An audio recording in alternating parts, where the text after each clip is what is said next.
Hi all welcome back to my channel. இன்றைக்கி நம்ம விளாகில் என்ன வீடியோ பார்க்க போகிறோன்னா, என்னுடைய டெய்லி ரொட்டீன் தாங்க பார்க்க போகிறோம். மார்னிங் எழுந்ததுமே ஃபஸ்ட்டு வந்து நான் எக்ஸசைஸ் பண்ணிவிடுவேன். எவ்வளோ ஒர்க் இருந்தாலும் இதை மட்டும் நான் விட மாட்டேன். ஏன்னா அதை பண்ணால் தான் எனக்கு கொஞ்சம் ஆக்டிவாக இருக்கிற மாதிரி இருக்கும். இல்லைனா வந்து சோம்பலாக இருக்கும் அந்த டேவே எனக்கு. ஆனால் குட்டி பையனை வச்சுட்டு என்னால் பண்ணவே முடியலைங்க. சரி நமக்கு சான்ஸ் கிடைக்கும்போது நம்ம பண்ணிடணும்னு சொல்லிட்டு நானும் வந்து விடாமல் பண்ணிகிட்டே தான் இருந்தேன். குட்டி பையன் வந்து நைட்டில் அதிகமாக தூங்கவே மாட்டேன்றாங்க. ஆனால் பகலில் பயங்கரமாக தூங்கிடுறான். அதனால் எனக்கு நைட்டில் ரொம்ப ரிஸ்க்காக இருக்குது. மார்னிங் எழுந்துக்க முடியாமல், அதுவும் இப்போ இருக்க கிளைமேட்டுக்கு சுத்தமாக முடியல. ஏன்னா அந்தளவுக்கு தூக்கம் வருது. இந்த கிளைமேட்டில் நல்லா படுத்து தூங்கினா நல்லாயிருக்கும் தான் தோணுது. பட் என்ன பண்ணுறது, நமக்கும் டெய்லி ஒர்க் இருக்குல்லங்க. ஹஸ்பண்ட்க்கு வந்து டுடே லீவுங்க. சரி மார்னிங் டிஃபன் வந்து நானே சமைச்சிடுறேன்னு சொல்லிட்டு பண்ணிட்டு இருந்தாங்க. என்ன சமைக்கிறதுன்னு சொல்லிட்டு எனக்கே தெரியாமல் தான் இருந்தது. ஆனால் அவர் ஒரு பிளான் பண்ணி சிக்கன் வாங்கிட்டு வந்து சிக்கன் குழம்பு அண்ட் இட்லி ஊற்றிடுறேன்னு சொன்னாங்க. சரி ஓகே, உங்களுக்கு என்ன தோணுது அதே செய்யுங்கன்னு சொல்லிட்டு நானும் விட்டுட்டேன். ஹஸ்பண்ட் வந்து சூப்பராக சமைப்பாங்க. பிரியாணி, சிக்கன் குழம்பு எல்லாமே நல்லா தெரியும். எனக்கு மேரேஜ் ஆன புதுசில் எனக்கு சுத்தமாக சமைக்கவே தெரியாதுங்க. ஹஸ்பண்ட் தான் சில விஷயம் சொல்லி கொடுத்து எனக்கு சமைக்க சொல்லி கொடுப்பாங்க. இப்போவும் சொல்லுவாங்கங்க, என்ன மாதிரி உன்னால் சமைக்கவே முடியாது, என்ன மாதிரி உன்னால் சப்பாத்தி செய்யவே முடியாதுன்னு சொல்லிட்டு. அது என்னமோ உண்மைதாங்க.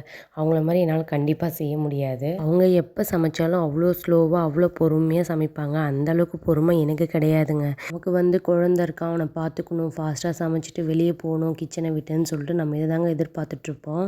அவங்க என்றைக்காவது ஒரு நாள் வந்து சமைச்சிட்டு நான் சமைச்சிட்டேன் பார்த்தியான்ற அளவுக்கு சொல்லுவாங்க. சரி ஓகே விடுங்க, ரொம்ப பண்ணாதீங்கன்னு சொல்லிட்டு நானும் நெக்ஸ்ட் வேலை பார்த்துட்டு போயிடுவேங்க. என்னோடய ஹஸ்பண்டுக்கு வந்து அவுட் சைட் ஃபுட்டுனா சுத்தமாக பிடிக்காது. ஆனால் எனக்கு வந்து கொஞ்சம் லைட்டாக பிடிக்கும்.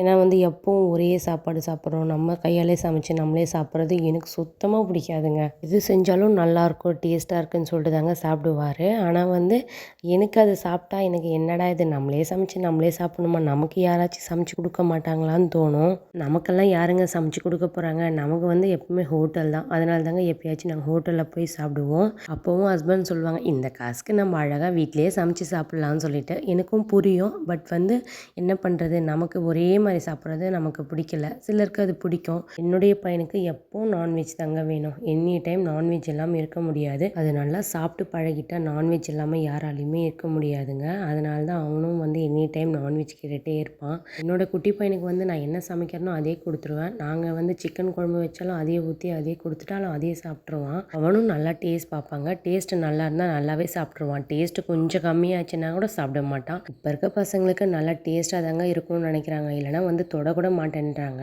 நம்ம வளரும் போதெல்லாம் எது கிடைக்குதோ எது கொடுக்குறாங்களோ அதை சாப்பிட்டு போனால் சாப்பிட்டு போனோங்க. ஆனால் இப்போ இருக்க பசங்க அந்த மாதிரி கிடையாது. என்ன சமைச்சிருக்க, என்ன பண்ணியிருக்க, எனக்கு பிடிச்சது செஞ்சுருக்கியான்னு சொல்லிட்டு கேட்டு வாங்கி சாப்பிட்றாங்க. என்னோடய பையனுக்கு ரசம்னா பிடிக்க மாட்டேங்குது. ரசம் சாதம் கொடுத்தாலும் ரசம் சாதம்லாம் யார் சாப்பிடுவாங்கன்ற அளவுக்கு பேசுகிறான். ஜென்ரேஷன் அவ்வளோ மாறிடுச்சா இல்லை பசங்களோட குணம் மாறிச்சானே தெரியலங்க. இருக்க பசங்க நல்லா கிளாரிட்டியாக பேச கற்றுக்கிட்டாங்க. ஆனால் எதை பேசினா எது நடக்கும்னு சொல்லிட்டு என்னோடய பையன் நல்லாவே பண்ணுறாங்க. அதை டாய்ஸ் வேணும்னா கூட அதை எப்படி நைஸாக வாங்கணுன்ற அளவுக்கு என் பையன் தெரிஞ்சு வச்சுருக்காங்க. உங்கள் வீட்டில் உங்கள் ஹஸ்பண்ட் உங்களுக்கு ஹெல்ப் பண்ணுவாங்களான்னு சொல்லிட்டு கமெண்ட்டில் சொல்லுங்கள். உங்களுடைய பசங்க ஏதாச்சும் கேட்டு வாங்குறதுக்கு என்ன சொல்லி வாங்குவாங்கன்னு சொல்லிட்டு கமெண்ட்டில் சொல்லுங்கள். உங்களுக்கு இந்த டே எப்படி தாங்க போச்சு, உங்களுக்கு எப்படி போச்சுன்னு சொல்லிட்டு கமெண்ட்டில் சொல்லுங்கள். நம்ம வீடியோ உங்களுக்கு ரொம்பவே பிடிச்சிருக்கும்னு நினைக்கிறேன்.